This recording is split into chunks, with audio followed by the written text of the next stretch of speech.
سن ومن سن غير ذلك فيرجى من الجميع بارك الله فيكم عدم التصوير وعدم أخذ الفيديوهات بعبارات. فإن شاء الله من ترك شيء لله. وهكذا الأدب هذا شيء عظيم في ديننا. العطاء يقولون الأدب قبل الطلب، جالسين كلكم للطلب، لكن صدق الطلب هو التأدب عند الطلب. صدق الطلب هو التأدب عند الطلب. بالأردو يقول ماذا قال هنا؟ يقول الذي له أدب معنى ذلك فله من تأدب فله نصيب، ومن لم يتأدب فهو محروم لا نصيب له. ويقول سيدنا عبد الله بن مبارك كاد الأدب أن يكون ثلثي الدين. 3 أثلاث في الدين، ثلثين منهما لماذا؟ للأدب. فالأدب إخواني الأدب.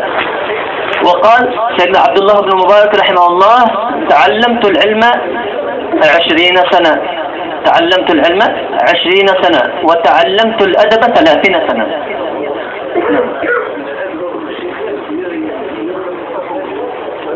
نعم إن شاء الله. طيب يا مشايخ أنتم ما شاء الله متأدبون، وهذا الأدب شيء عظيم. ويقولون كذلك أحبابنا كذلك لو دخل إن شاء الله فالرجاء يرجى من الجميع عدم المصافحة. إن شاء الله هذه الرؤية إن شاء الله أصبحتم صحابة برؤيتكم إن شاء الله ولم بعيد إن شاء الله للخير والبركة. نترك يعني تصور لو كان يعني سيقع تأخير، لو واحد صافح ثم متى يصل إلى هنا فهذه اللحظات أخر هؤلاء الذين ينتظرون. وهو ربما كذلك يكون في يعني ربما في أصفار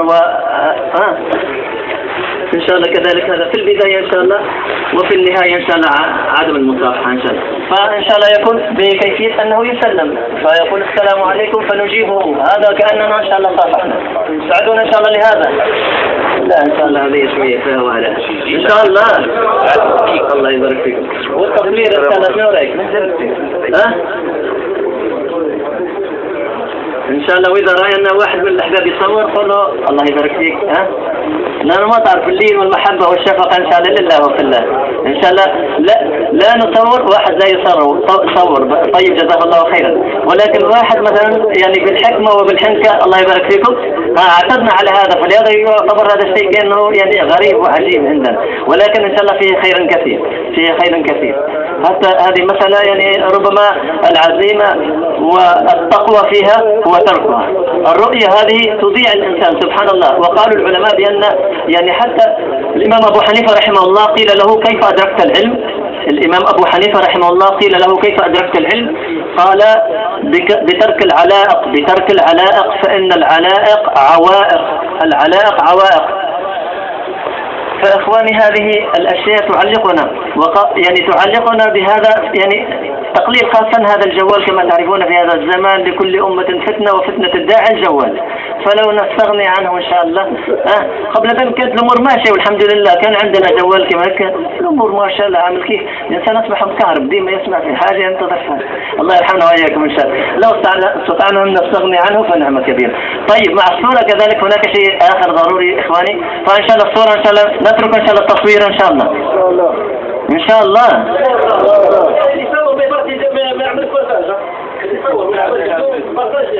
لا قلنا نحن ما يعملش واللي يعمل هذا الله يعني الآن. الله يبارك فيكم. نعم يعني الله يبارك فيكم. هذا إخواني هذه مسؤولية. الذي يفعل هذا فيتحمل مسؤوليته أمام الله. الذي صورته لا يرضى بأن تصوره وصورته، كيف؟ هذا ليس ظلم، هذا ليس ظلم، هو لا يرضى بذلك وأنت تفعل ما لا يرضى. وكذلك لو ننظر هذه المسألة بالتدقيق التقوى تقتضي عدم التصوير، فيرجى من الجميع نعم بس ترك هذا إن شاء الله بإذن الله تعالى. فمساعدون إن شاء الله. والشيء الثالث والأخير الله يبارك فيكم، أثناء إن شاء الله البيان قد هذه الأصوات المختلفة التي تأتي من الجوالات فلو يجعل صامت والغلق فهذا نور على نور. الجوالات إن شاء الله كل واحد الآن يتفقد جواله إن شاء الله، إذا كان صامت فجزاكم الله خيرا فبها، وإذا كان يسمته إن شاء الله ويسكته إن شاء الله جزاكم الله خيرا. نعم كذا نعم. فالأدب إن شاء الله بقدر التألم يكون التعلم، بقدر التألم يكون التعلم. الذي يتألم جيدا إن شاء الله يكون علمه كذلك. هذا شيء غالي يا إخواني. لكل شيء آفة، لكل شيء آفة، ونحن جالسين التعلم. لكل شيء آفة يقول العلماء، وللعلم هناك قول وللعلم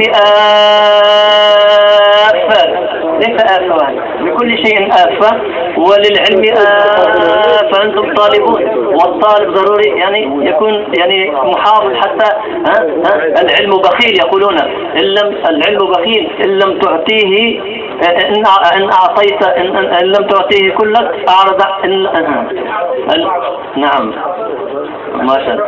العلم بخيل لا يعطيك بعضه، العلم بخيل لا يعطيك بعضه حتى تعطيه كله. الله يبارك فيكم. فإذا فبشر عبادي الذين يسمعون ويستمعون، يعني بآذان القلب، بآذان القلب نستمع، بآذان القلب لا نسمع ولكن نستمع. فإن شاء الله ونؤدي الذي يؤدي حق السماع إن شاء الله، الله سبحانه وتعالى يشرح صدره ويعطيه الخير والبركة إن شاء الله، ويفهمه ويفقهه في ذلك إن شاء الله. لهذا مستعدون إن شاء الله، ولو نكلف أنفسنا عند بداية البيان لو أمكن هذه الجلسات المباركة. أنتم مشايخ صحيح، لكن هذه جلسة التشهد هذه صورة طالب العلم. يقولون الطالب الصادق لا يحرم. ليس الآن إن شاء الله، نحن الآن أحباب، بين الأحباب ترفع الآداب، ولكن هناك عندما يأتي أخونا إن شاء الله الشيخ إن شاء الله بارك الله فيه، فإن شاء الله بكمال الآداب إن شاء الله، لأنه هو كذلك يقولون أن يعني المتكلم يتكلم حسب الحاضر. إذا كان الحاضرون متوجهون أشد التوجه فإن شاء الله توجه. هذا كذلك النظر إلى هنا، هذا فيه الأساتذة كان يغضبون نحن إذا ننظر إلى هنا. يقول النظر يتبع الفكر، فهذا الله يوفقنا وإياكم من زلنا شوي يعني نتبع إن شاء الله، لأنه قال النظرة نظرة فبسمة فلقافة، كل الحوادث مبدأها النظر، ومعظم النار من مستصغر الشرر. من حفظ بصره حفظ الله بصيرته.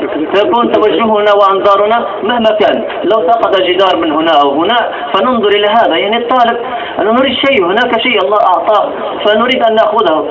فهكذا إنما الصدقات، والله يعطي لمن، إنما الصدقات للفقراء. الذي يتشكل بشكل الافتقار والنظر وكأنه ينتظر شيئا الله سبحانه وتعالى ينور. لأن جهدنا أخواني جهد القلوب، جهد أساسه المحبة، أساسه نور الهداية، وهذه تكسب. هذا شيء غالي لا يكسب إلا كما قلنا بهذه التضحيات إن شاء الله. يكون عندنا طلب صادق، فإذا كنا طالبين وطلبنا صادقا إن شاء الله لا نحرم. الطالب الصادق لا يحرم. فإن شاء الله بهذه الأدبات إن شاء الله نجلس إن شاء الله، وبهذه كذلك كما ذكرنا بداية بهذه النية العالمية إن شاء الله إحياء جميع الدين إن شاء الله في مشارق الأرض ومغاربها، في جميع الإنس والجن إلى يوم القيامة. كذلك بالعاطفة التي كانت عند الرسول عليه الصلاة والسلام لهذا الشيء، يعني تكون حياتنا إن شاء الله لهذا الشيء، ومماتنا كذلك، وكل ما لدينا إن شاء الله لذلك. وإخواني إذن نحن نجتهد بقدر ماذا؟ بقدر ما استطعنا. الذي يجتهد بقدر ما استطاع يوفقه الله سبحانه وتعالى لما لا يستطيع، يوفقه الله سبحانه وتعالى لما لا يستطيع. إذن نواصل إن شاء الله في نص النتيجة. هاي مش نبدأ نسحل على نمزح. أنا عم سيدي؟ طيب الخمسة فاش تكون نتيجة؟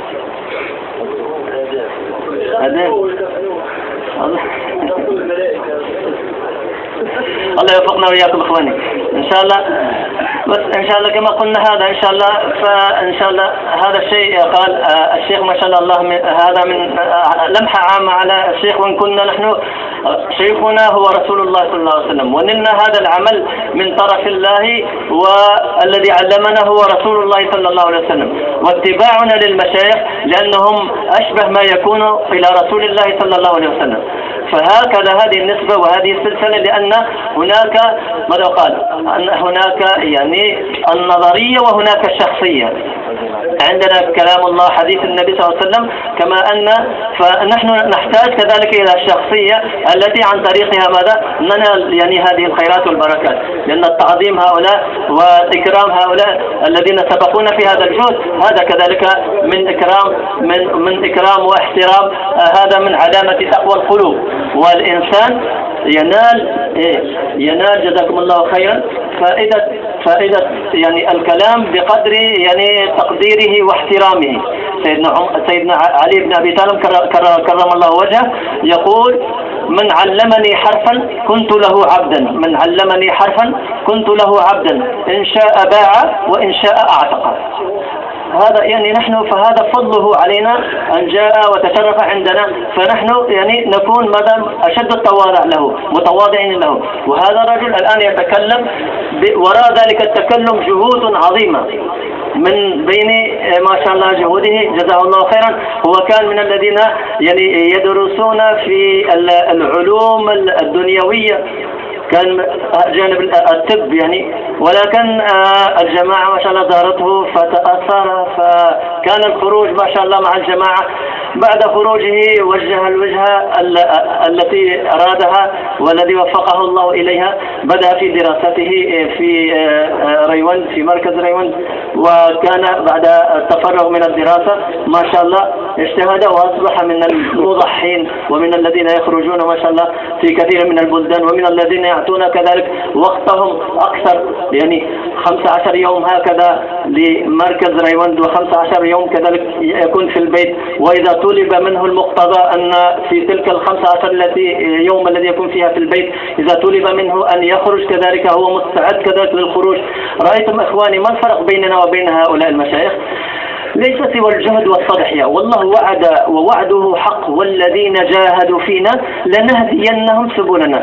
المعطي يريد أن يعطي، ولكن الآخذ هو متأخر. مشايخنا يقول: لماذا أنتم تأتون إلينا دائما؟ يقول: لماذا أنتم لا تضحون تضحيات بحيث أنكم تصلون إلى المستوى الذي به الله يتقبلكم؟ إذا تقبلكم الله يستخدمكم ويستعملكم لديه. دائما نذهب مثل الذي يأخذ البيض يشتري البيض، لماذا لا يشتري دجاجة ومن تلك الدجاجة يأتي الخيرات والبركة؟ يقول مثل سيني: لا تعطيني سمكا ولكن علمني كيف أصطاد. لو تعلم الصيادة فهذا أليس مستغن عن أخذ الأسماك؟ فهكذا إخواني هذه التضحية جبل من التضحية وراء هذا الكلام الذي سنسمعه. فالآن المجالس كذلك يعني الأعداد والأنفار مختلفين، ولكن كل واحد يستفيد بقدر تضحيته بقدر جهده. المعاملة مع الله، ونحن لله نضحي، والله وعد وباب الله مفتوح، باب الله مفتوح. والذين جاهدوا فينا اللام لنهدينهم، قال العلماء للتأكيد، أداة تأكيد. لنهدينا ونون هذه يعني للتأكيد، كما يقول: لا أكرمنك، يعني لا تظن هذا الإكرام إكرام مجازي، بل إكرام حقيقي لا شك ولا شبهة فيه. الإكرام الذي يقال له عند العربي إكرام، فهذا هو الإكرام. هكذا الله سبحانه وتعالى يريد أن يطمننا ويريد ماذا؟ أن يسلينا، ويقول هذا القول: لنهدينهم والذين قبلها كذلك ماذا؟ والذين جاهدوا فينا أي إخلاصا لوجه الله سبحانه وتعالى. لا نريد ماذا من هذه الدنيا وأهل الدنيا، ماذا يعطوننا؟ ألا يكون شيئا في الدنيا وأهل الدنيا إلا بإذن وإرادة هذا المالك الله سبحانه وتعالى؟ فكيف إنسان يطمع في ما سوى الله؟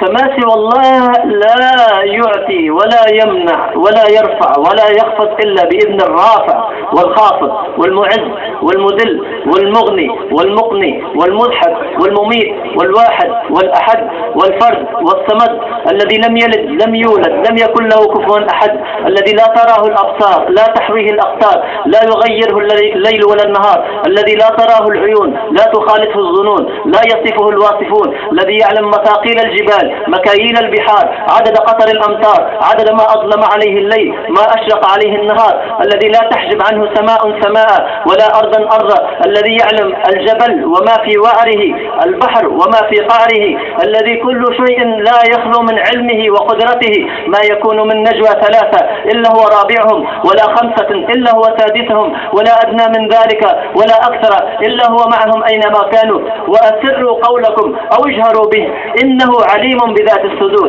ألا يعلم من خلق؟ الذي خلق لا يعلم، فمن الذي يعلم ما كان ما هو كائن ما سيكون كيف كان يكون، كله في علم الله.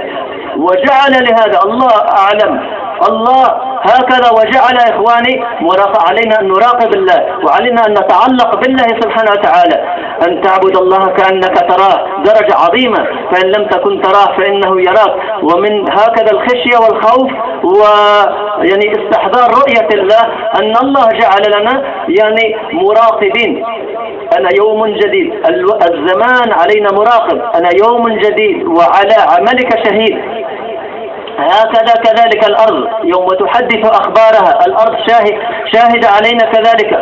وهكذا الملكان، الزمان الملكان ما يلفظ من قول لديه رقيب عتيد.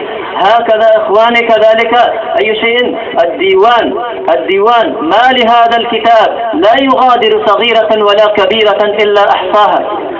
هكذا كذلك إخواني نبينا نبي الرحمة، فكيف إذا جئنا من كل أمة بشهيد وجئنا بك على هؤلاء شهيدا، نبينا يشهد علينا يوم القيامة. فهكذا أخواني كم أشياء هكذا جعلها الله سبحانه وتعالى، والله أعلم. إنسان الأركان كذلك نسينا الأركان. اليوم نختم على أفواههم وتكلمنا أيديهم وتشهد أرجلهم بما كانوا يكسبون. هكذا الجلد، هل الإنسان يستطيع أن يفعل شيء يخالف الله سبحانه وتعالى ويخرج عن جلده؟ قالوا أنطقنا الله الذي أنطق كل شيء. فأخواني كيف نحن فلا نكون هكذا، بل تكون لنا كما نكون في الجلوة نكون هكذا في الخلوة. لا يكون الإنسان ماذا فسيس في الجلوة، وحفظنا الله وإياكم إبليس في الخلوة. الآن نحن معروفون أن عند الناس أهل التبليغ، لكن عند الله ماذا؟ هل نحن مطمئنين على أنفسنا؟ فالإنسان بينه وبين نفسه. فلهذا مشايخنا يقول نعمل ونخاف، لا نطمئن على عملنا، ولهذا الخوف نحن نعمل حتى نلقى الله. قال المخلص، من هو المخلص؟ الذي ماذا؟ يكون نهايته يعني خواتم عمله على عمل خير، وأفضل الأعمال عند الله ما هو هذا الدعوة إلى الله. ولهذا الشيخ عبد الوهاب جزاه الله خيرا يقول أن حاولوا عند منامكم أن تشتغلوا بشيء لو كان دعوي، فهذا أفضل الشيء. أنتم تدعون حتى يأتي عندكم النوم، فالله يكتب لك ذلك النوم يعني ماذا؟ بأجر وثواب الدعاء. وكم هذه أعلى الأعمال الدعوة إلى الله. فإن لم يكن ذلك كذلك فلتكن متعلما. منين الشيخ مجيب منها؟ طيب لا إله إلا الله، قولوا لا إله إلا الله. طيب فيرجى من الأحباب إن شاء الله من هذا الجانب تقريبا سيأتي الشيخ من هذا الجانب إن شاء الله، لو نفتح الطريق قليلا جزاكم الله خير من هنا بس اسمح.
إعلان قابل للإذعان يرجى من الأحباب إن شاء الله عند المغادرة، يعني لا يكون ذلك الاجتماع بتلك الكيفية والتكلم الكثير في الشارع، وفي يعني احتراما للجيران كذلك. وكما تعرفون إن شاء الله هذا من الحكمة يقتضي ذلك، يعني فورا إن شاء الله الذي يخرج إن شاء الله يتوكل على الله ويأخذ الطريق. وأما هؤلاء الذين يسكنون إن شاء الله هنا ويريدون الرجوع إلى بيوتهم في تونس العاصمة، بعض الأحباب الذين عندهم النية لاعتكاف إن شاء الله، فالأماكن كذلك موجودة الله. نعم، لهؤلاء الذين يعني خاص بالضيوف الذين خارج تونس. نعم، الضيوف الذين فهؤلاء لهم إن شاء الله القيام والمكان موجود إن شاء الله بإذن تعالى. فيرجى من الجميع ملاحظة هذه الملاحظة.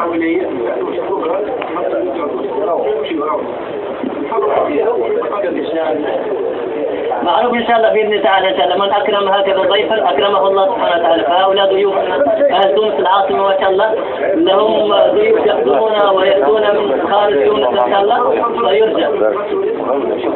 نعم، فلا كما تعرفون تونس 5 ولايات هذه، فيرجى إن شاء الله لا نحن ضيوفكم مرة أخرى إذا تأتون عندنا، فهم يكرمون الباقي. جزاكم الله خير.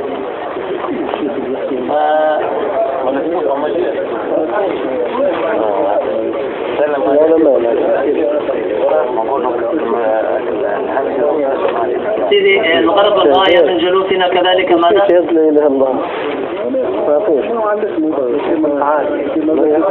الغرض والغاية من هذا أن تكون نحن جالسين لله، أليس كذلك؟ ما كان لله دام واتصل، وما كان لغيره انقطع وانفصل.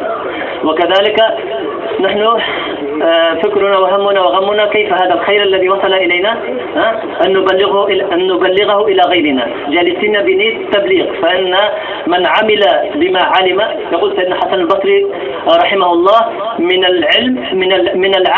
العمل أن تبلغ ما علمت. نحن علمنا الآن أشياء نبلغها لغيرنا، فهذا من العمل. وورد في معنى الحديث أن الذي يعمل بعلمه يورثه الله سبحانه وتعالى علم ما لم يعلم. إن شاء الله بهذه النية جالسين أن ما سمعناه إن شاء الله كيف نبلغه لغيرنا، وكيف يكون لنا كذلك، لأنه ورد بأن تعلموا ما شئتم فإنكم لن تؤجروا حتى تعملوا، لأن الأجر بقدر العمل الإخواني. لأن علم مع عمل فهو على صراط مستقيم. يعني العلم فقط لا يكفي. يقولون كرم الله الحاضرين، اليهود كانوا أعلم ولكن ما كانوا عاملين بعلمهم. فالذي يكون فيه الصفة من هذه الصفة حفظنا الله وإياكم يكون له صفة من صفة هؤلاء. فعلم بلا عمل عقيم، علم بلا عمل عقيم، عقم، مرأة موجودة ولكن لا تلد، فهو عقم. وعمل بدون علم فهذا من صفات النصارى، يعملون بدون علم. وحاشا لله، إذا الذي يكون بهذه الصفة فقال فإنه له نسبة من ذلك. فعلم مع عمل فهو على صراط مستقيم. جزاكم الله خيرا. إن شاء الله بهذه النيات نجلس. بارك الله فيكم.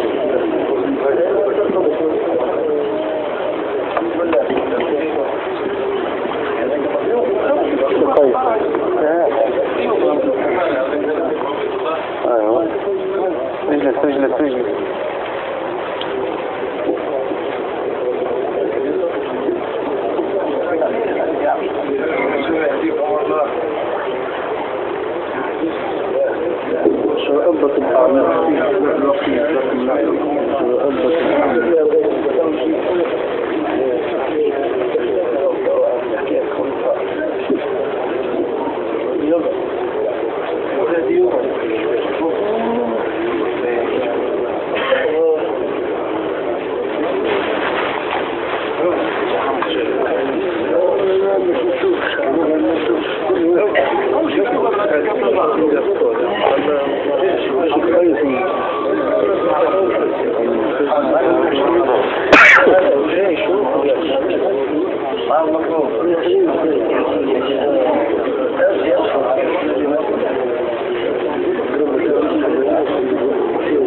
السلام عليكم ورحمة الله وبركاته.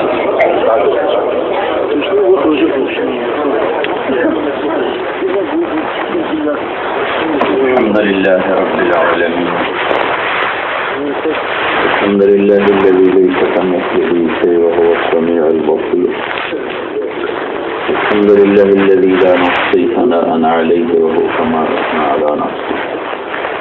وأشهد أن لا إله إلا الله وحده لا شريك له، وأشهد أن سيدنا ومولانا محمدا عبده ورسوله أرسله بالحق بشيرا ونذيرا وداعيا إلى الله بإذنه وسراجا منيرا. صلى الله عليه وعلى آله وعلى أصحابه وبارك وسلم تسليما كثيرا. أما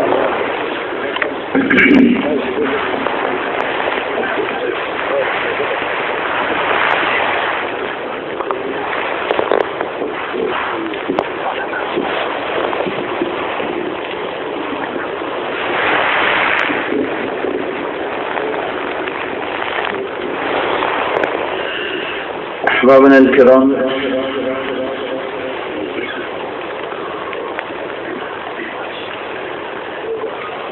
إن الله سبحانه وتعالى يأمر وينهى،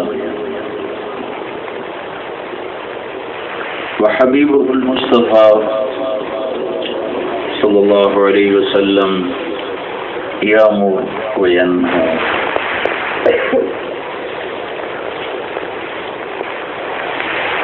أمرنا فعصينا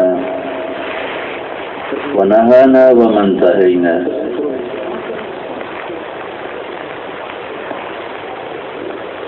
وهو رب العالمين، حاكم بسيط، يأمر يطاع، ينهى ينتهي الناس. ومالك الملك الذي ليس كمثله شيء يأمر يعصى، ينهى لا ينتهي الناس.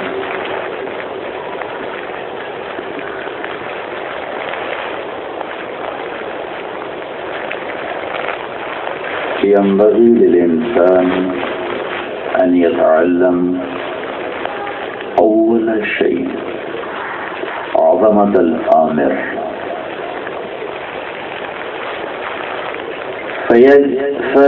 فيعظم أمره تلقائيا.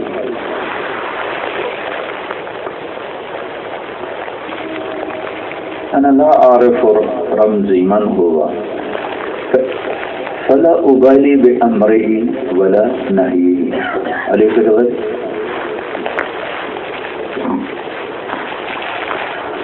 فتجدون حكمة الله تعالى في الصور المكية لم يأمر ولم ينهى، ما أمر بشيء وما نهى إلا الشرك والتوحيد، بس يخبر من هو، يعرف نفسه.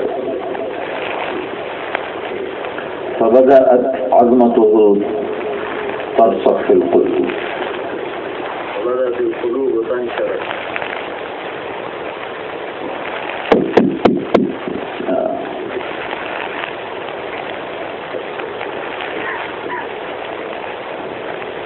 فالصور المكية إذا رأينا فعرفنا ربنا.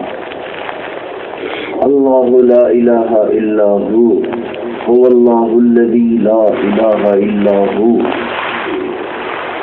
عالم الغيب والشهادة هو الرحمن الرحيم. يعرف نفسه من هو. قل هو الله أحد، الأحد الذي لا مثل له، الواحد الذي لا شريك له. كيف هو؟ الله الصمد. كيف هو؟ لم يلد ولم يولد. فمن كان من صفته أحد وصمد ولم يلد ولم يولد فيليق به أن يقول ولم يكن له كفوا أحد. يعرف. يا أهل تونس، يا أهل الشرق والغرب، إن لم تسبحوه فلا يعبع بكم، لأنه سبح لله ما في السماوات والأرض وهو العزيز الحكيم. سبحان الله. أنا أتعجب القرآن في لغتكم ليس في لغتي، ابن عجمي. تأملوا في حسن الكلام الرحمن. جاب أول جاب المصدر وبدأ بسورة إسراء سبحان الذي أسرى، ثم جاء بعده بكلمة صيغة الماضي سبح لله ما في السماوات والأرض، ثم جاء بصيغة المضارع يسبح لله ما في السماوات وما في الأرض، ثم جاء بالأمر وقال سبح اسم ربك الأعلى. سبحان سبح يسبح سبح، ويقول يا بني آدم يا معشر الجن والإنس إن لم تسبحوه فما يعبد. سبح لله ما في السماوات والأرض وهو العزيز الحكيم. كيف ملكه؟ له ملك السماوات والأرض. كيف قوته؟ يحيي ويميت. كيف قدرته؟ وهو على كل شيء قدير. كيف هو في ذاته؟ هو الأول والآخر والظاهر والباطن. كيف علمه؟ وهو بكل شيء عليم. كيف يخلق؟ هو الذي خلق السماوات والأرض في 6 أيام ثم استوى على العرش. كيف علمه؟ يعلم ما يلج في الأرض وما يخرج منها وما ينزل من السماء وما يعرج فيها. كيف معيته؟ وهو معكم أينما كنتم. كيف علمه؟ والله بما تعملون بصير. له ملك السماوات والأرض وإلى الله ترجع الأمور. كيف سلطته؟ في خلقه وعلى خلقه يولج الليل في النهار ويولج النهار في الليل وهو عليم بذات الصدور. ألا يعلم من خلق وهو اللطيف الخبير.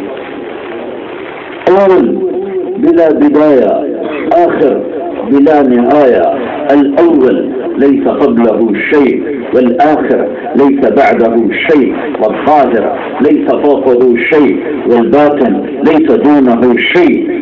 وخلق كل شيء، وقبل كل شيء، وبعد كل شيء، وفوق كل شيء، ودون كل شيء، ولا يؤوده شيء، ولا يغيب عنه شيء، ولا يضره شيء، ولا ينفعه شيء، ولا يستعين بشيء، ولا يحتاج إلى شيء، وليس كمثله شيء، وهو السميع البصير.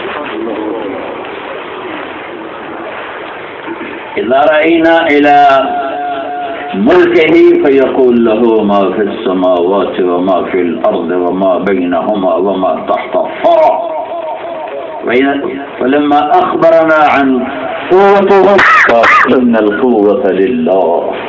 لما أخبر عن أمره وملكه فقال ألا له الخلق والأمر فتبارك الله رب العالمين. لما بين عن سرمدية ملكه فقال لله الأمر من قبل. متى بدأ ملكه؟ من قبل، ليس له بداية. متى ينتهي؟ قال ومن بعد، ليس له نهاية. بلا بداية إلى نهاية، قديم بلا ابتداء، دائم بلا انتهاء، لا تأخذه سنة ولا نوم، لا تأخذه سنة ولا نوم. رأيت الشرق غاب عني الغرب، رأيت الغرب غاب عني الشرق، رأيت فوق فغاب عني تحت، رأيت تحت وغاب عني فوق. كيف ربي يرى دبيب النملة السوداء على الصخرة الصماء في الليلة الظلماء.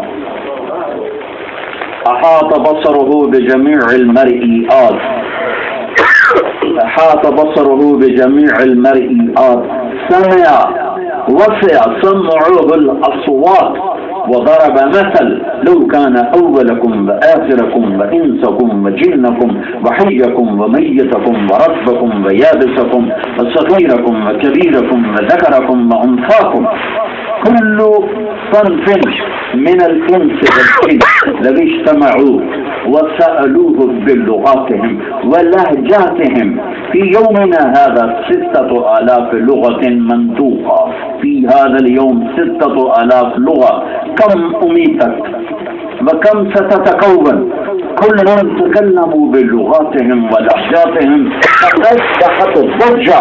ولكن ربي يقول يسمع ضجيجهم باختلاف لغاتهم ولهجاتهم، ولا يشغله سمع عن سمع، ولا يلهيه قول عن قول، ولا تغلطه كثرة المسائل.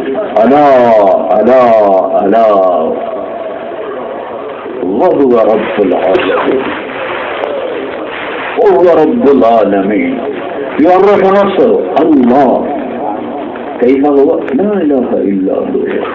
الله كيف هو؟ له الأسماء الحسنى. الله كيف هو؟ يعلم ما تحمل كل أنثى وما تغيض الأرحام. الله كيف هو؟ نور السماوات والأرض مثل نوره كمشكاة. الله كيف هو؟ رفع السماوات بغير عمد ترونها. الله كيف هو؟ خلق 7 سماوات طباقا. الله كيف هو؟ أنبتكم من الأرض نباتا ثم يعيدكم فيها ويخرجكم إخراجا. الله كيف هو؟ جعل لكم الأرض بساطا لتسلكوا منها سبلا فجاجا. الله كيف هو؟ سخر لكم البحر، سخر البحر لتأكلوا منه لحما طريا.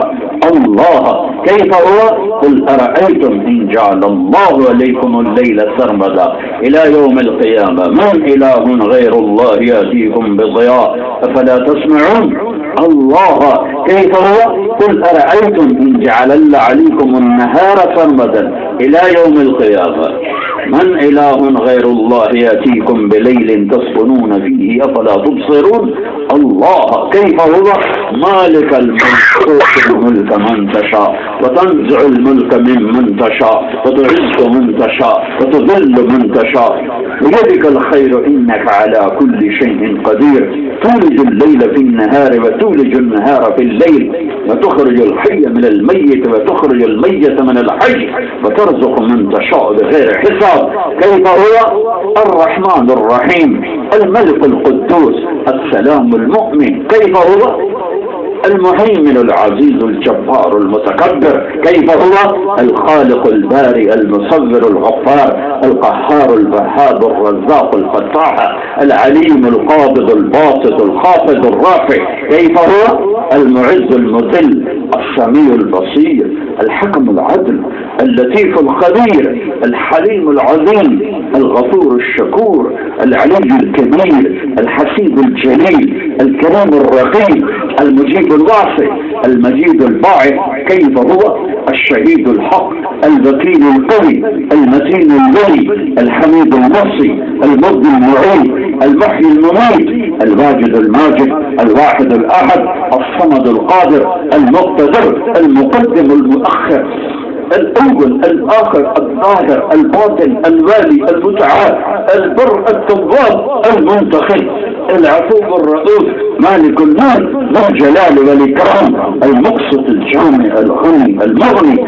المانع والضار النافع النور الهادي البديع الباقي الوارث الرشيد الصديق جل جلاله ذلكم الله ربكم الحق فماذا بعد الحق إلا الضلال فأنا تصرفون فأنا تؤفكون فأنا تسحرون أفلا ينظرون أفلا يعقلون أفلا يتفكرون أولم ينظروا في ملكوت السماوات والأرض ألم تر كيف فعل ربك بأصحاب الفيل ألم تر كيف فعل ربك بعاد إرم ذات العماد التي لم يخلق مثلها في البلاد وثمود الذين جابوا الصخر بالواد وفرعون ذي الأوتاد الذين طغوا في البلاد فأكثروا فيها الفساد فصب عليهم ربك صوت عذاب إن ربك لبالمرصاد ألم تر أن الله يسجد له من في السماوات ومن في الأرض الله جميع مسلمان بلرزم إذا مشكلات إلى رأى ما عرفنا الله فكيف نعرف أمره؟ يأمر فيعصى ينهى فيعصى لأنه ما عرفنا شرطي صغير فقط إشارة كل وقوف رجل في الطريق 100 سيارة واقفة وفقط رجل نفران من الشرطة ليش وقف؟ عرفوهما ما عرفنا ربنا وما قدر الله حق قدره وما قدر الله حق قدره يا ابن آدم إني لك محب فبحقي عليك كن لي محبا يا ابن آدم كم تتزين للناس فهل تزينت لأجلي؟ نعرف لا إله إلا الله يعني نتعلم كل شيء سوى لا إله إلا الله فقط كلمات لا إله إلا كم قوة الله ضرب مثلا حبيبنا المصطفى يقول صلى الله عليه وسلم والذي نفسي بيده لو جيء بالسماوات السبع والأرضين السبع وما فيهم وما بينهم وما تحتهم فوضعنا في كفة الميزان 7 قارات بحارها وأنهارها وأشجارها وصحاريها وبراريها وبإنسها وجنها وبحديدها وذهبها ونحاسها وفضتها وبقصورها وبغاباتها وبفيلها وفسوزها وبقراتها وجواميسها وغنمها وإبلها وجملها ونوقها بما فيها في كفة والشمس والقمر والنجوم كلها في كفة، والسماء الأولى والثانية والثالثة والرابعة بملائكتها في كفة، والخامسة والسادسة والسابعة في كفة، والسادسة فوقها الجنة، فالجنة بأنهارها وقصورها وثمارها وحورها ونعيمها وبما فيها لا عين رأت، لا أذن سمعت، لا خطر على قلب بشر، كلها بحذافيرها في كفة، والنار تلظى في كفة بحديدها وأنكالها وجحيمها وصعيرها ومقامعها وملائكتها في كفة، والعرش واللوح والقلم والكرسي في كفة، وجبريل وميكائيل وإسرافيل وملك الموت وحملة العرش في كفة. المختصر سوى الله كله في كفة، ولا إله إلا الله كتبت على ورقة صغيرة ووضعتها في كفة لرجع بهن لا إله إلا الله. شمی گویم مسلمانم بلرزم که دانم مشکلات لا إله. فيا أحبابنا الكرام نتعلم لا إله إلا الله، مكانة لا إله إلا الله. كل هذه كالحبة كالبذر، كلما رسخ في القلب شجرة الإسلام تنبت وتزهو وتنمو وتظل وتفرح وتفيد. القلب كالأرض، لا إله إلا الله كالحبة، إذا زرعت وسقيت، السقاية ضروري، بلا سقاية لا نبات. من أين أسقي؟ من الأنهار؟ من البحار؟ لا لا لا لا. آتاني ربي عينين جاريتين مملوءة بالدموع، أسقي أرضي بدموعي، ثم ترى كيف تصبح الأرض مخضرة، ثم ترى بستانك أخضر وأنعم، ثم ترى أرضك خضراء تصبح مثمرة. نعرف الله الله ثم يطاع، أمر فيطاع، نهى فيطاع. ما عرفنا الله، فلا إله إلا الله ذاك البذر، محمد رسول الله هذا كالشجرة. لا إله إلا الله شيء مخفي، محمد رسول الله شيء ظاهري، لا يكاد أحد أن يخفي محمد رسول الله. كيف أخفي هذا الشكل هذا؟ كيف أخفي؟ لا إله إلا الله شيء مخفي، ومحمد رسول الله شيء علني. والأمر الثاني نعرف محمد رسول الله. لا ما عرفناه كيف عرفنا سنته؟ إذا ما أحببناه كيف أحببنا أسلوبه وطريقه ونهجه ومنهجه؟ كيف؟ الحب يعمي ويصم،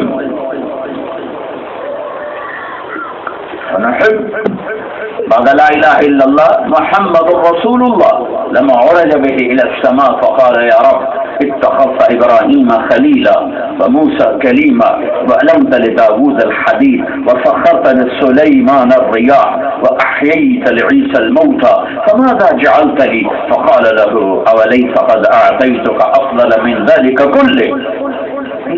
قال ألا ذكرت إلا ذكرت معي إلى يوم القيامة. لا إله إلا الله أكبره.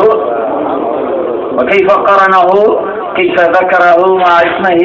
براءة من الله ورسوله، أذان من الله ورسوله، فاذنوا بحرب من الله ورسوله، آمنوا بالله ورسوله، تؤمنون بالله ورسوله، من يعص الله ورسوله، من يشاقق الله ورسوله، من يحادد الله ورسوله، لا تخونوا الله والرسول، سيؤتينا الله من فضله ورسوله، والله ورسوله أحق أن يرضوه. ألا ذكرت إلا ذكرت معي يا حبيبي.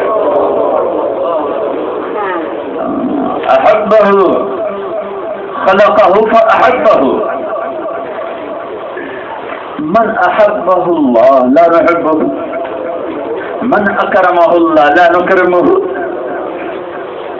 ما أجمله، ما أحسنه، ما أعلى مرتبة عند الله. يقول لآدم: ولقد عهدنا إلى آدم من قبل فنسي. ويقول في حبيبه: سنقرئك فلا تنسى. فنسي فلا تنسى. فاعملوا.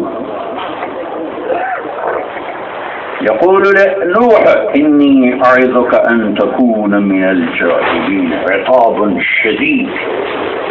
يا رب إن ابني من أهلي وإن وعدك الحق وأنت أرحم الراحمين، أنت أحكم الحاكمين، فكيف جعلها؟ إنه ليس من أهلك، إنه عمل غير صالح. عقاب شديد. إني أعظك أن تكون من الجاهلين. قال: رب إني أعوذ بك أن أسألك ما ليس لي به علم، ولا تغفر لي وترحمني فكن من الخاسرين. وعاتب حبيبه، ولكن عتاب عجيب. من أسلوب العقاب: أول أعاتب رمزي ثم أعفو عنه.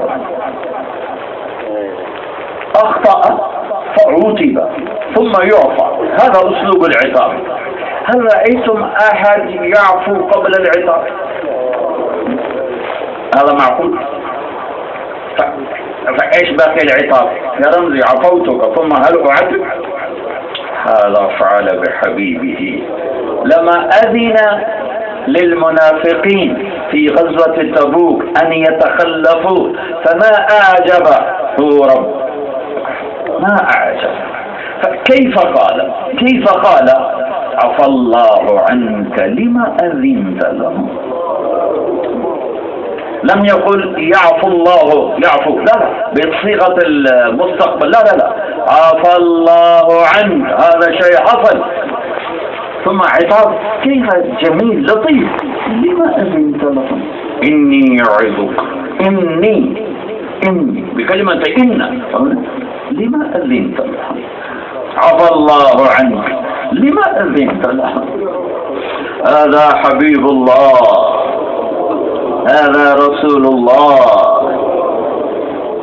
يقول إبراهيم: واجعل لي لسان صدق في الآخرين. يقول لحبيبه: ورفعنا لك ذكرك. الله أكبر. يقول إبراهيم: واجنبني وبني أن نعبد الأصنام. ويقول لحبيبه: إنما يريد الله ليذهب عنكم الرجس أهل البيت ويطهركم تطهيرا.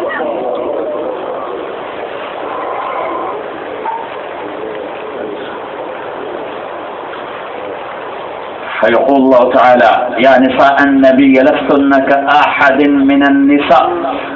ويأمر حبيبه: ولا أن تبدل بهن من أزواج ولو أعجبك حسنهن، لا تطلقهن ولا تزوج عليهن، اختارهن لك ربك، ولا أن تنكحوا أزواجه من بعده أبدا. أمر المؤمنون. أما الأولاد فسيدا شباب أهل الجنة الحسن والحسين. أما فاطمة سيدة نساء أهل الجنة. أما علي فأخذ يده وقال: يا علي، أترضى أن يكون منزلك مقابل منزلي في الجنة؟ فبكى وقال: رضيت يا رسول الله. ريحانتي الحسن والحسين، اللهم إني أحبهما فأحببهما، وأحبب من أحبهما، وأبغض من أبغضهما، وأحبب من أحبهما. يلعن معهما وهو رسول رب العالمين. يدخل على بيت فاطمة ويقول: أين اللقع؟ أين اللقع؟ فيأتيان يجريان فيصبح لهم فرس هكذا.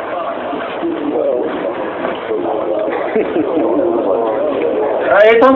قل تعالوا على ظهري، تعالوا على ظهري. هذا رسول رب العالمين. هذا خاتم النبيين، وأحسن منك لم تر قط عيني، وأجمل منك لم تلد النساء، خلقت مبرأ من كل عيب، كأنك قد خلقت كما تشاء.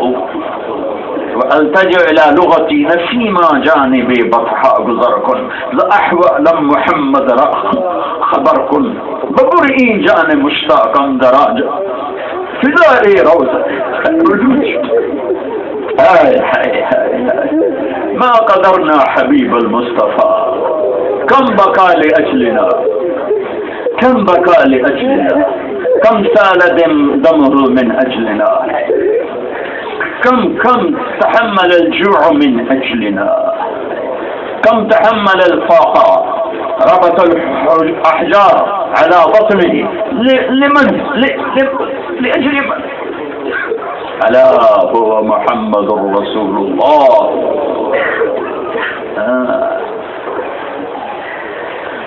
إن الله تعالى تخير القبائل فاختار العرب، تخير العرب فاختار مضر، تخير مضر فاختار قريش، تخير قريش فاختار هاشم، تخير بني هاشم فاختار منهم محمدا صلى الله عليه وسلم سيد العرب والعجم، فاختار منهم محمد بن عبد الله من عبد المطلب، بن هاشم بن عبد مناف بن قصي بن كلاب بن مرة بن كعب بن لبي بن غالب بن فهد بن مالك بن نضر بن كنانة بن خزيمة بن مدركة بن إلياس بن مضر بن نزار بن معد بن عدنان بن أود بن هميفة بن سلامان بن عوز بن بوز بن قموال بن أبي بن عوام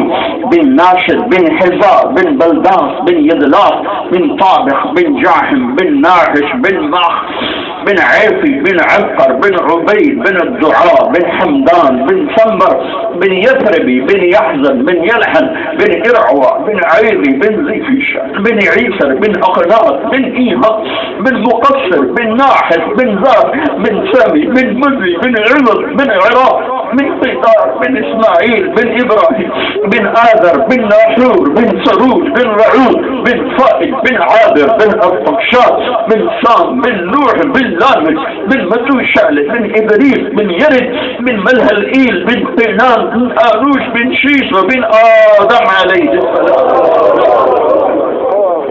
وأحسن منك لم تر قط عيني، وأجمل منك لم تلد النساء، نفديك بأمهاتنا وآبائنا يا رسول الله. ما قدرناه حق قدره، ما قدرناه حق قدره. إنهم يرونه بعيدا ونراه قريبا، يأتي يوم القيامة يفر المرء من أخيه وأمه وأبيه وصاحبته وبنيه، لكل امرئ منهم يومئذ شأن يغنيه، ويوضع بجهنم فتزفر زفرة فلا يبقى ملك مقرب ولا نبي مرسل إلا جثى على ركبتيه ويقول يا رب نفسي نفسي نفسي، حتى خليل الله إبراهيم يقول لا أسألك أحدا بل نفسي نفسي، لا أسألك لأحد نفسي نفسي. ويقول عيسى بن مريم لا أسألك لأم مريم بس نفسي نفسي. إن كان الأنبياء يقولون نفسي نفسي، فأين تارك جميل عن أهله وأولاده وعن أبويه؟ ولكن ستسمعون نوحة يا رب أمتي أمتي، ستسمعون يا رب أمتي أمتي، ستسمعون. من هو؟ كل يقول نفسي نفسي، من هو يقول كلمة أمتي؟ ألا هو محمد رسول الله، ألا هو محمد رسول الله صلى الله تعالى عليه وسلم. يا مشايخ الكرام، يا أحبنا يا أحباب، تعلموا لا إله إلا الله محمد رسول الله. هذا هو جهد التبليغ، هذا هو جهد الإيمان، هذا هو جهد الدعوة. ما طلبنا غير ذلك، ما طلبنا غير ذلك، ما طلبنا غير ذلك، ما طلبنا غير ذلك. تعلموا لا إله إلا الله، تعلموا محمد رسول الله. كمل الإيمان، كمل الإيمان. فمن كانت عنده لا إله إلا الله فهذا جواز. ومن كان عنده محمد رسول الله فهذا تأشيرة. صباحا نزلنا عندكم فقالوا أرنا التأشيرة، جواز موجود، لكن التأشيرة التونسية فأرينا فسمحوا لنا. لا إله إلا الله جواز، رزقنا الله تعالى مجانا، ولكن تحصلوا على تأشيرة محمد رسول الله قبل أن نقضي نحبنا نأخذ تأشيرة محمد رسول الله كي لا نطرد عند باب الجنة. أين التأشيرة؟ ليس موجود. أبعد عنا. من أنت؟ نأخذ تأشيرة لأن الدخول بدونه لا يمكن، مستحيل. ينزلون من الصراط ويجتمعون أمام أبواب الجنة. أبواب الجنة 8، أبواب جهنم 7، يدل على أن الجنة أوسع من النار. الأبواب مغلقة. أما إذا جاء أهل النار إلى النار وسيق الذين كفروا إلى جهنم زمرا حتى إذا جاءوها على الفور فتحت أبوابها وسقطوا فيها وقال لهم خزنتها ألم يأتكم رسل منكم يتلون عليكم آيات ربكم وينذرونكم لقاء يومكم هذا؟ قالوا بلى ولكن حقت كلمة العذاب على الكافرين قيل ادخلوا أبواب جهنم خالدين فيها فبئس مثوى المتكبرين. ولكن وسيق الذين اتقوا ربهم من الجنة زمرا حتى إذا جاءوها لم يقل فتحت أبوابها، قال وفتحت أبوابها. هذه واو للفصل حتى إذا جاءوها وجدوا أبواب مغلقة. إيش نفعل؟ باب مغلق، إيش نفعل؟ يجدون على الأبواب جاريتين، عينين جاريتين فيلهمون لا يؤمرون، يلهمون يتوضؤون من الواحدة فتجري في وجوههم نظرة النعيم. ويعطى أحدهم قامة آدم وحسن يوسف وقلب أيوب ولحن داود وعمر عيسى وخلق محمد صلى الله عليه وسلم. ويصبح أحدهم أبيض وأجرد ليس على جسده شعر سوى الرأس، وأمرد ليست له لحية، وأكحل بلا فخر وأجعد جعد بيض جرد مرد مكحلين على قامة آدم، على حسن يوسف، على قلب أيوب، على لحن داوود، على ميلاد عيسى، وعلى خلق محمد عليهم الصلوات والتسليمات. ويشربون من الأخرى،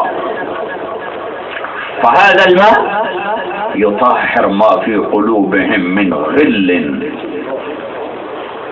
وغضب وغش.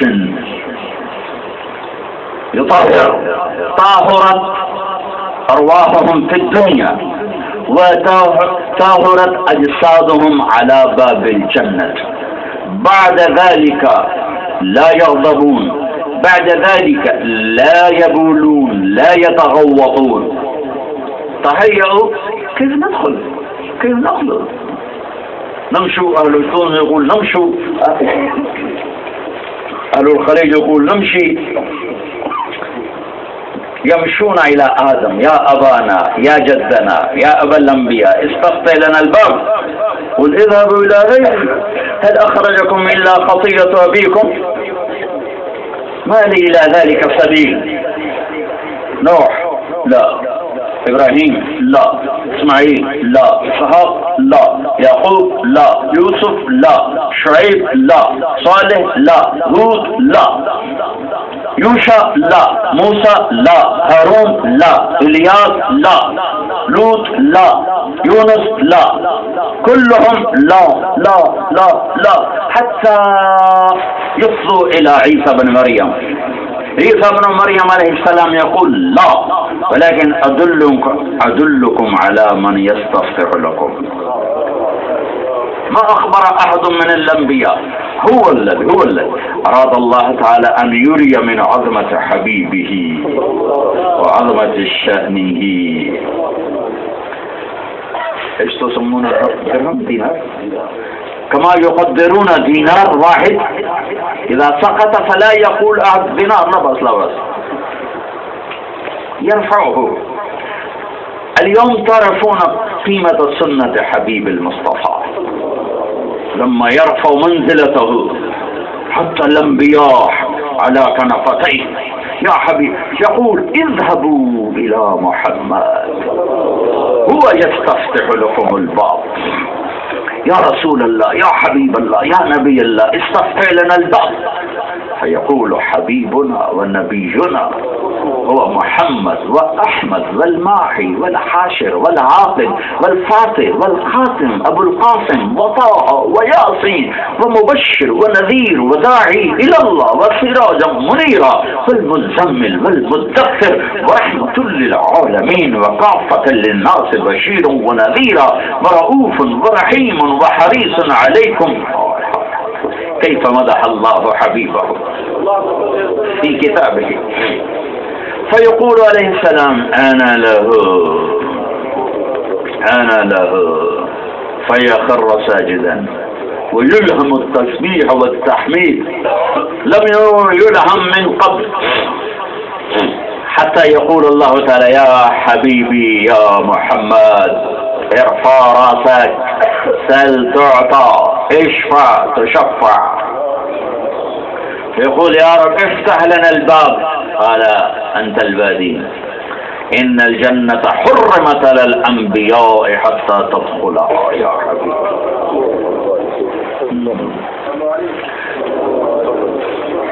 فتاة الراحلة تطير ولها جناحان من زمرد أخضر، فينزل فيستوي عليه جالسا رسول الله صلى الله عليه وسلم فيسقط خطامه، الخطام يسقط. هذه دلالة أن السائق يأتي لا يسوقه المصطفى بنفسه بل يأتي السائق، رجل آخر يسوق هذه الراحلة. فما آدم شانه سائق الرسول، ما أكرمه، ما أمجده، ما أعلى مرتبته، فكل على يمد عنق.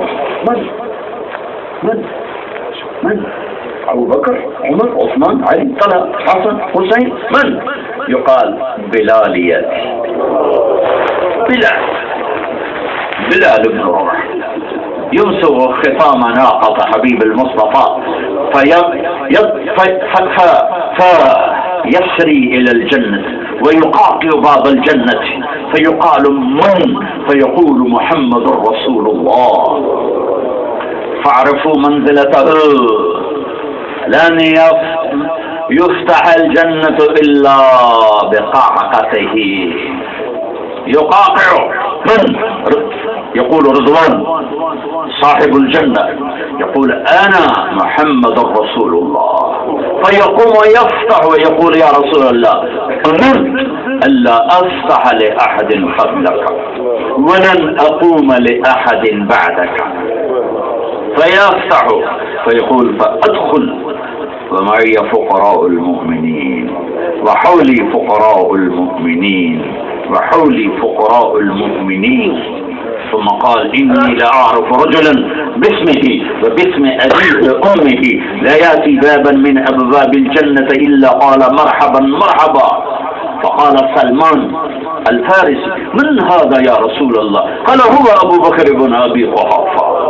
يناديه أبواب الجنة الثمانية. ثم قال يا عمر رأيت قصرا في الجنة من لؤلؤة بيضاء وزمرد خضراء وياقوت حمراء، فعجبت من حسنه وبهائه فقلت لمن هذا؟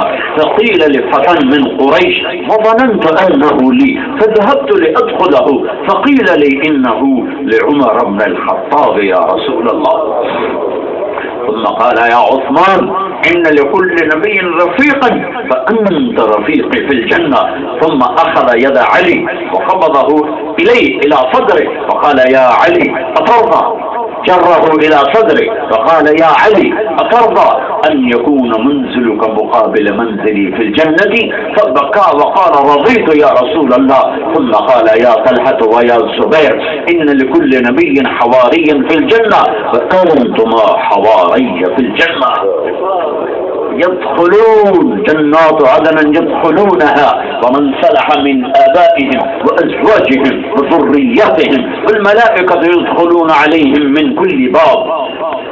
أول يدخل الغلمان فيقولون سلاما سلاما سلاما سلاما على ملايين غلمان خدام فيستبشرون ويفرحون كم ناس يقدمون تحية فيفرحون هم في فرحهم وسرورهم إذ تفتح الأبواب ويدخل الملائكة من كل باب ويقول سلام عليكم سلام عليكم يا معشر الملائكة أنتم من نور لما جئتمونا تسلموننا؟ فيقول الملائكة بما صبرتم في تونس، بما صبرتم في باكستان حتى دولتي تدخل، بما صبرتم في تونس فنعم عقبى الدار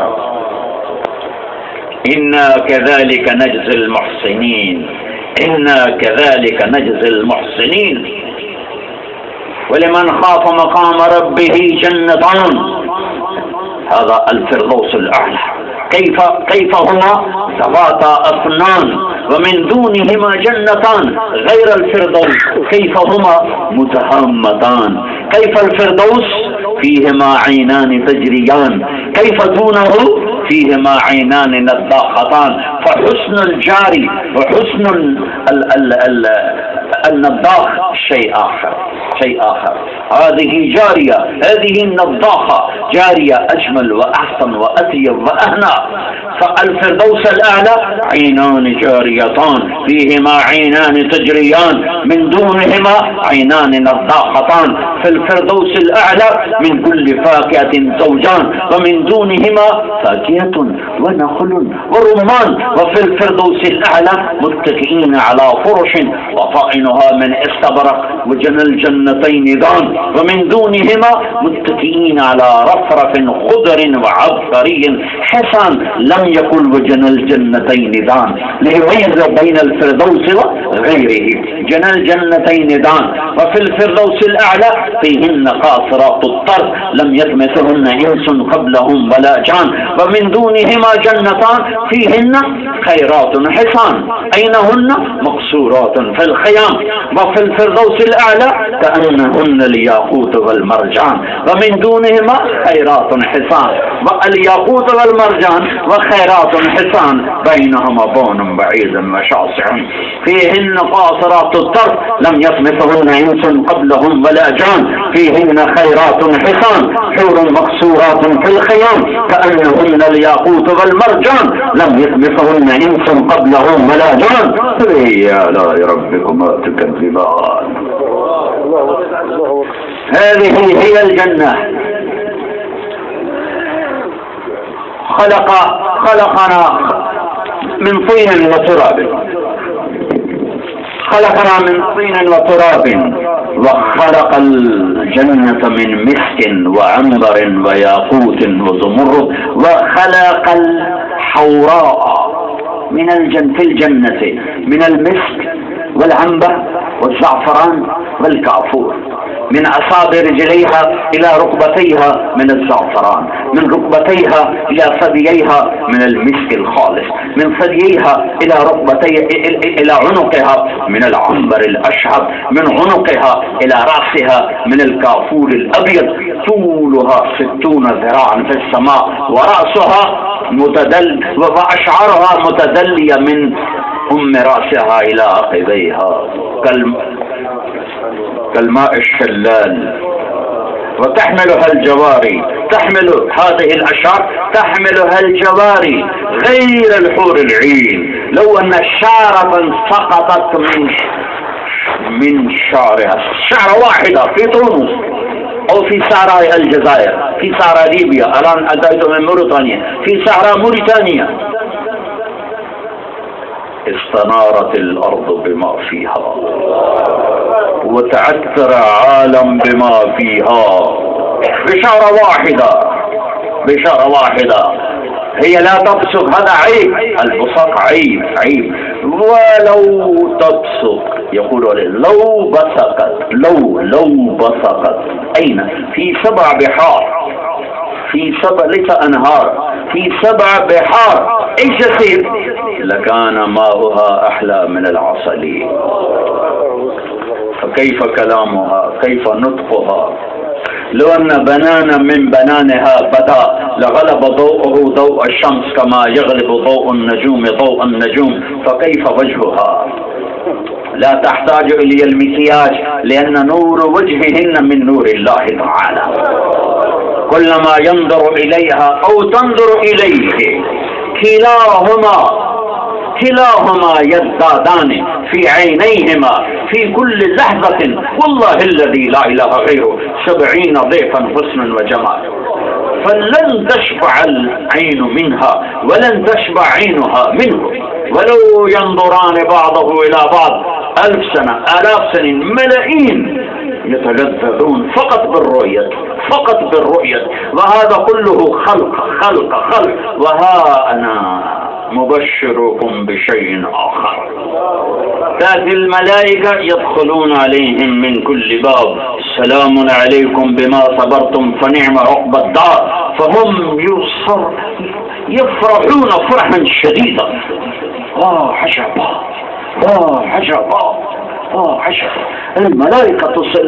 الملائكة تسلم فإذا هم بعرش الرحمن بارزا، فيبرز لهم ويرفع الحجب بينه وبين عباده ويقول سلام قولا من رب رحيم. يا أهل الجنة إن ربكم يقرئكم السلام. وجوه يومئذ ناظرة إلى ربها ناظرة، فيقول هل رضيتم؟ يسألني ربي وإياكم، رضيتم؟ هل رضيتم في جنتي؟ هي مشكلة؟ راضون عني؟ يا رب ما لنا لا نرضى وقد آتيتنا ما لم تؤت أحدا من خلقك. فلما يرونه خالق الجنة كيف حسنه، خالق يوسف كيف حسنه، خالق محمد كيف حسنه، خالق الحسن والجمال كيف في ذاته، ذات حسن وجمال.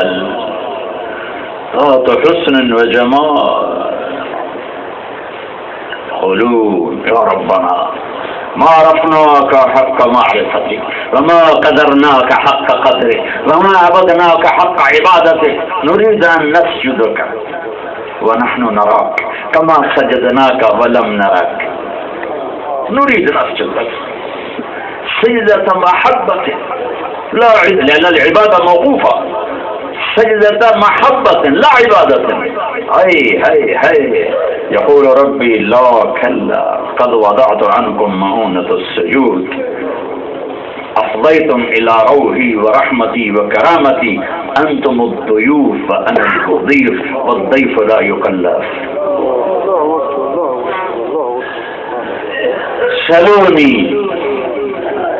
سلوني ما شئتم أعطكم. يقول يا رب ايش نسأل؟ طيب أفلا أوتيكم بأفضل من الجنة؟ يقولون وأي شيء أفضل من الجنة؟ تجري تحتنا الأنهار وتظللنا الأشجار والأزهار وتتغرد الطيور وتترنم البلابل، وحسنت لنا بالحور العين وبالخلود وبالصحة وبالنعمة، بإتمام النعمة رفعت عنا الموت والمرض والزوال والموت والهم والغم، فإيش بعد؟ يقول نعم بقي بعد شيء واحد، بقي ما هو؟ أحل عليكم رضواني فلا أسقط عليكم أبدا، أحل عليكم رضواني فلا أسقط عليكم أبدا. الله أكبر، الله أكبر.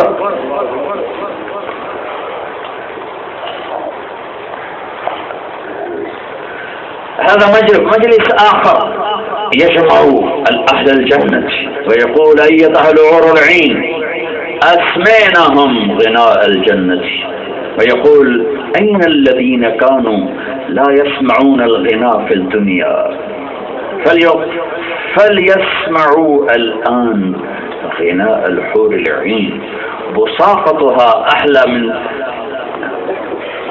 أحلى من أي شيء، لا أدري من أي شيء. تصبح البحار أحلى من العسل، فكيف كيف الحلاوة، فكيف غنيتها؟ فهي تتغنى والأشجار تصاعد بالمزامير. أكبر مغني عندنا تاب، فبين لي نحن كنا نجتهد ونسوي غنية واحدة 3 دقائق ونصف، قلت حتى 4 دقائق، لقال لا 3 دقائق والنصف. قلت ليش هذا الاختصار؟ قال لو كان أزيد منه لمل الناس. قلت سبحان ربي الأعلى، أول غنية يسمع ناس 70 سنة، غنية واحدة. الحور العين تتغنى وتتمايل وتجول وتعول وترقص وتغني. كم سنة؟ 70 سنة يسمع. ثم يقول كيف؟ قالوا يا سبحان. قال ألا أسمعكم الآن بأطرب من ذلك ألذة؟ قالوا ما هو؟ قال يا داوود تعالى ارق المنبر أسمعهم. داوود عليه السلام، فيزداد صوته يغلب صوت الحور العين، فيفرحون يزدادون سرورا وحبورا وفرحا. فيقول الله تعالى كيف وجدتم؟ قال ما وجدنا مثله. قال أفلا أسمعكم بأطرب وألذ من ذلك؟ قال وما هو؟ فيقول يا حبيبي يا محمد تعالى ارق المنبر، هذا محمد بن عبد الله يغني محامد الله ويثني عليه، والجنة تصعد بالمزامير، الأشجار كلها تصبح مزامير. فيقول كيف؟ خلاص انتهى. يقول لا ألا أسمعكم بأفضل منه وأعلى منه وألذ منه وأطرب منه؟ قالوا إيش بعده يا رب؟ قال بعده أرحم الراحمين، بعده أرحم الراحمين يسمعكم جل جلاله. فيقرأ القرآن فتهدأ الأصوات، لا يحتاج الله تعالى إلى مزامير الجنة، حتى الأشجار تسمع والبحار تسمع والأنهار تسمع والطيور تسمع والملائكة تسمع والجن تسمع والإنس تسمع، والإنس والحور العين والمؤمنون والمؤمنات والمسلمون والمسلمات ينسون أنفسهم في صوت الرحمن. حتى إذا انتهى قالوا لا زدنا بعدين. لا بس الآن. يقول لا بعدين، لا الآن. قال اشتكينا الحور العين، المؤمنات معهم ما هم، الحور العين في القصور يسمعنا، فيقول الله تعالى الحور العين اشتكت وقلنا لي يا رب اشتقنا إلى أهلنا. يقول لا نريد الحور العين، نريد وجهك الكريم. يقول طيب تعالى كل يوم جمعة هذا المجلس ينعقد كل يوم الجمعة، ولكن أهل الفردوس الأعلى يتمتعون بهذا المجلس غدوة وعشية. أهل الفردوس الأعلى غدوة وعشية. وقال حبيب المصطفى إن الله يتجلى للناس عامة ولأبي بكر خاصة. فيا إخوتنا الكرام، هذه ثلاثة أسس لدين الله تعالى. نعرف الله، نعرف محمد رسول الله، نعرف جائزته. إيش الجائزة؟ إن أطعت أمرني فأطعت، نهيتني فانتهيت، ناداني فاستجبت. فإيش الجائزة؟ نعرف، فيتبشبش الإيمان ويتقوى الإيمان وتشتاق الأرواح والنفوس إلى الله تعالى، ونحب الموت كما نحب الحياة. فلهذا نريد أن نخرج ونتعلم، نخرج ونتعلم. فإن شاء الله نويتم.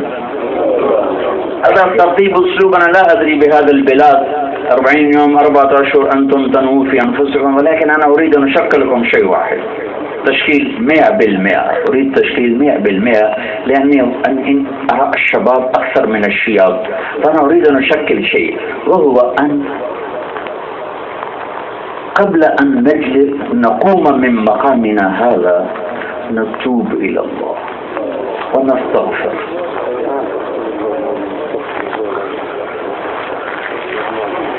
لأن التوبة تهدم ما كان قبلها. أنا أطلب منكم أن تتوبوا إلى الله. وسبحان الله، سبحان الله، ما حدد حدودا للتوبة، لا من حيث النوبة ولا من حيث العدد ولا من حيث العمر. بعد 60 سنة لا يقبل، بعد 100 مرة لا يقبل، قلت 100 مرة بس الآن غير مقبول. لا يا عبادي يا ابن آدم لو بلغت ذنوبك عنان السماء ثم استغفرتني غفرت لك ولا أبالي.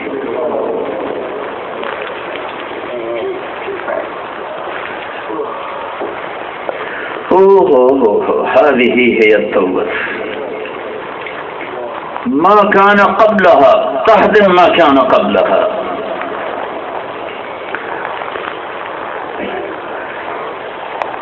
قحط بنو إسرائيل في زمن موسى، منعوا من المطر، أصابهم الجهد، فجاءوا إلى موسى ادعوا لنا، فخرج بهم إلى الصحراء وصلى ركعتين ودعا ربه فزاد الحر، زادت الشمس حرا، فقال موسى يا رب طلبنا المطر وزدتنا حرارة. قال يا موسى إن فيهم رجلا ما أطعني في 40 سنة طرفة عين، ما دام موجود لا تمطر السماء. دعاء موسى حالت بينه وبين المطر معاصي هذا الشاب، فكم ذنوبه. فأعلن موسى من كان من صفته كيت وكيت فليخرج، فرأى يمينه ويساره فرأى لم يخرج أحد، فقال في نفسه اللهم إني عصيتك 40 سنة فأمهلتني فجئتك تائبا فاقبلني. فهذه التوبة ليست محبة لله، بل وقاية من الفضيحة، وقاية من الفضيحة. لم يتب إلى الله في حبه ورغبة في جنته، لا لا لا لا، يتوب إلى الله تعالى وقاية من الفضيحة. فإيش فعل الله به؟ ما استتم كلامه حتى رفعت السحاب ونزل المطر. قال سيدنا موسى يا رب كيف جاء المطر؟ كيف نزل المطر؟ كيف أمطر؟ قال أمطرت بسبب الذي منعته. قال كيف هذا؟ هذا كيف؟ قال تاب إلي فتبت عليه. قال من هو؟ قال أمنع الناس ألا تغتابوا فكيف أغتاب عبدي؟ هذا سر بيني وبينه.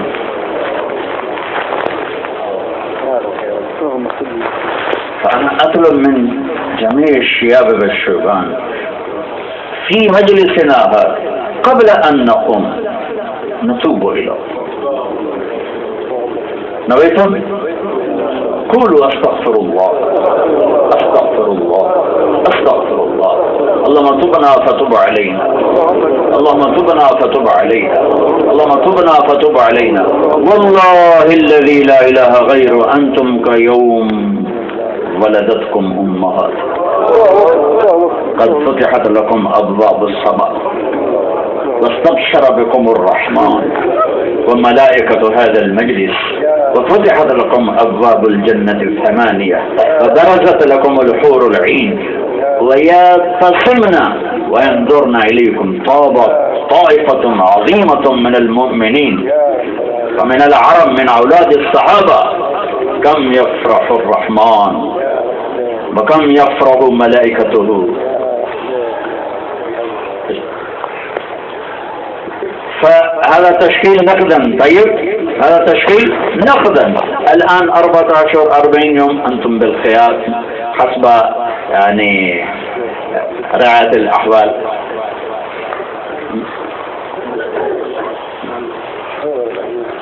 هو أنتم إن شاء الله بالخيار وكلوا أمركم إلى الله. طيب 14-40 يوم و3 أيام، ولكن هذه التوبة عزمنا فيما بيننا وبين الله سبحانه وتعالى، ولا نخاف. مثلا إذا عدنا فإيش فيه؟ نتوب مرة أخرى. إن عدنا نتوب مرة أخرى، لأنه لا يضره الذنوب ولا ينقصه المغفرة. لا تضره الذنوب ولا تنقصه المغفرة. ما من يوم إلا والبحر يستأذن ربه في أن يغرق ابن آدم، والأرض تستأذن في أن تبتلعه، والملائكة تستأذن في أن تعاجله وتهلكه. فيقول الله تعالى دعوا عبدي فأنا أعلم بعبدي منكم.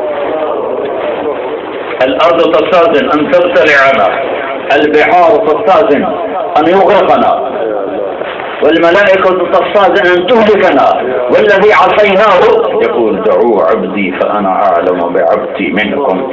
إن كان عبدكم فشأنكم به، وإن كان عبدي فمني وإلي عبدي. فكأنهم يسألون لما أمهلتهم، فيقول مجيبا إن أتاني ليلا قبلته، إن أتاني نهارا قبلته، من أعظم مني جودا وكرما.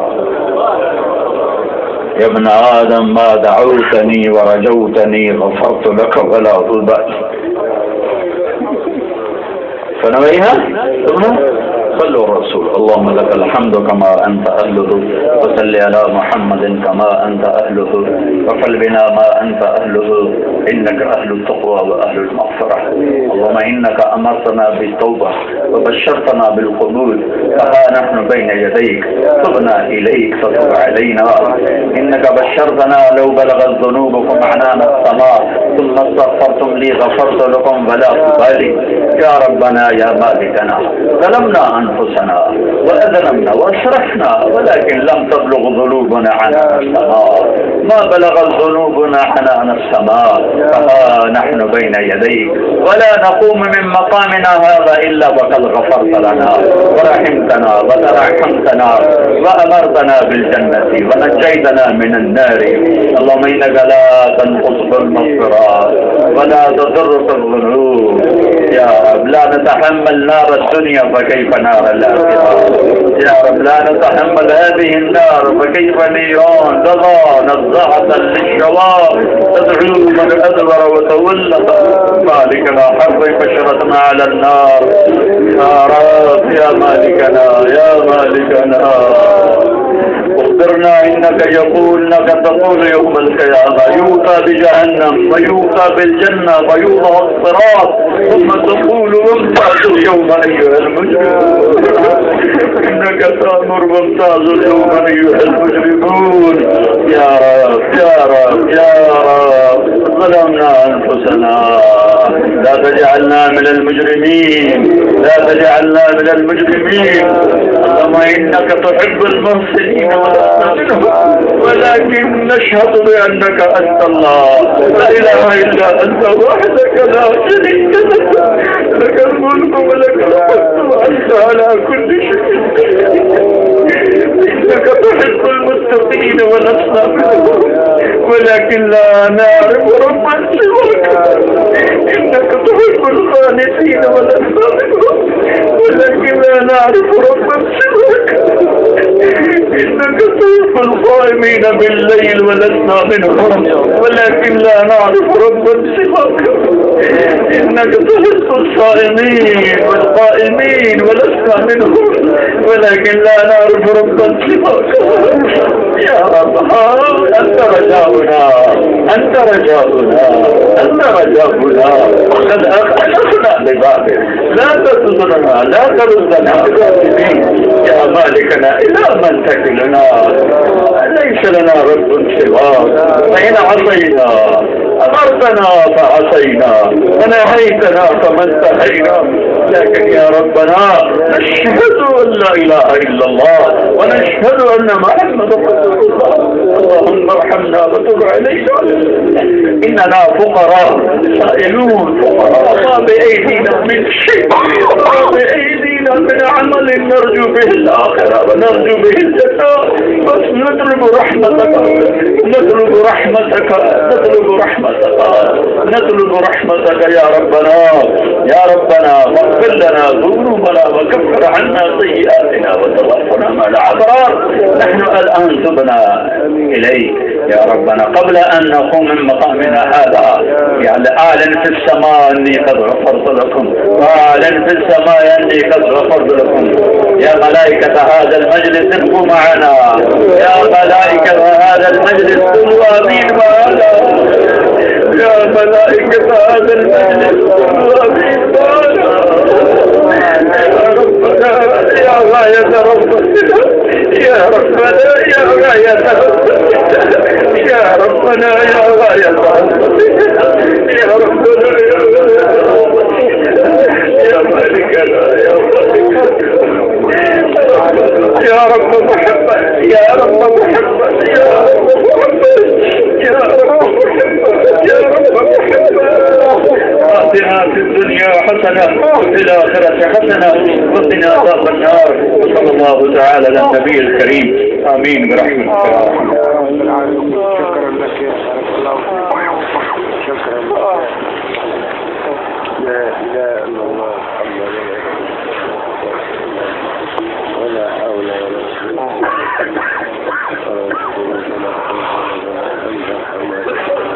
السلام عليكم ورحمة الله وبركاته.